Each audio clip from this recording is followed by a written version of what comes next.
Hey, this is AmCan Tech, and in today's video I'm going to be finally unboxing the ROG Swift PG279, and I will open it now. This will go together with my new rig, but due to some issue with the power, I don't want to plug it in now, so I'm using a surge protector, and I plan on buying a UPS later. The power supply is 750 watts. It'll be nice to put the UPS for the screen and the computer. So if you have any suggestions, I'd be glad to hear.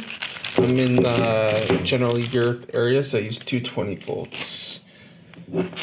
This apparently only comes in the European model. It's a converter from 110 volts to 220. And it's kind of weird because I wouldn't expect a TV screen or monitor to have this. Put that aside. It has a DisplayPort cable as well as an HDMI one. I'm not sure if these are VESA certified, but we'll try with them. And this is a USB 3.0 one, so you could get the speakers as well as some USB ports. I do have a 14-day return window, so that's why I'm reviewing it now instead of waiting until my UPS comes. I'm going to plug it into the wall for a few minutes, run some tests, and hopefully it won't cause any issues. I will be opening this, and I'll have to put my phone somewhere else. But hang on. There's some of those things that came out of the package. There's a mount, as well as a guide. And the power cable. This is one that they packaged in after the fact. A VIP member notice. We'll look in these later. Let's unpack the mount that it comes with before we move on to the next stage. Here's the mount. ROG Gaming and NVIDIA G-Sync. I'll bring over the monitor and then we'll move on. So I just pushed it in. There's two little teeth, and then you need to screw this in. You don't need any actual screws. You can do it all by hand.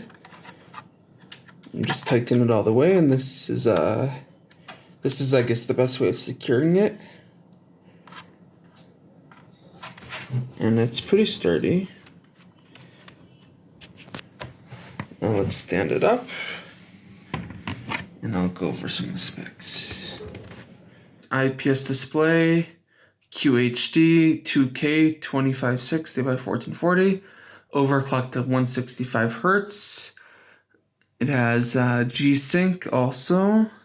It has speakers like I mentioned before and USB ports, and it says it's a 5 millisecond response time. I just put this together and I play around with it, and then you'll see in the next part. As for moving, in the beginning it's kind of hard, but here you could push and pull. I was moving from the stand, and for some reason it doesn't move like that, so you just need to use this. Go up, down. It's not curved. Side. Here's kind of a joystick for the menu options, which is cool.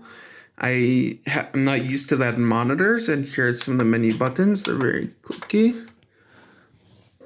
Here's the I/O. I don't know, you probably can't see it from there. And plug in a USB cable into my computer to actually get anything to work. But it is cool. And that's it for the unboxing. I'm going to plug it into my laptop, and we'll see some more soon.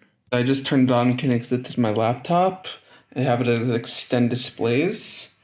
This is, like I said before, 2K monitor. I had to change the scaling to 100%, although, I mean, you could obviously change it as you will, please. Right now it's overclocking on, which is kind of pointless because I'm not gaming. Just decided to join, let's see.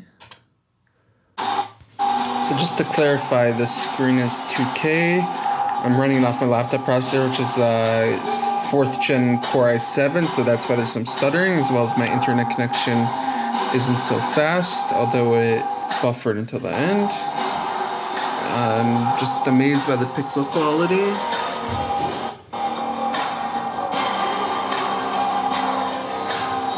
And that's it for this video. Please like and subscribe.